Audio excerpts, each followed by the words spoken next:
RTV app వార్తల్ని క్షణాల్లో చదివే అవకాశం ఉంటుంది. ఒక న్యూస్ పేపర్, ఒక టెలివిజన్ ఛానల్ మీ చేతుల్లో ఎప్పుడూ ఉంటాయి. సౌకర్యం కల్పించట్లేదు గవర్నమెంట్.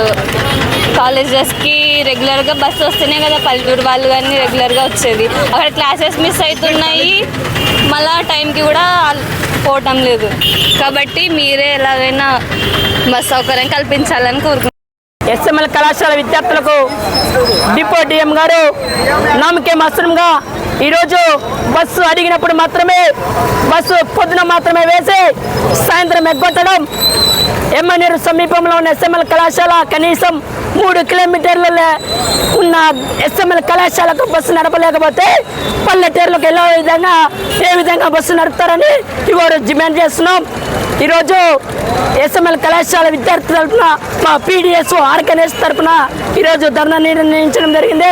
ఈ ధర్నా ఉద్దేశించి ఏమని చెప్పదలుచుకున్నామంటే, ఎస్ఎంఎల్ కళాశాలకు అవసరమైతే విద్యార్థులు కల్పించేంత వరకు పోరాడతామని ఈ సభాముఖంగా తెలియజేస్తున్నాం. నా పేరు రవి, పీడిఎస్ జిల్లా సెక్రటరీ.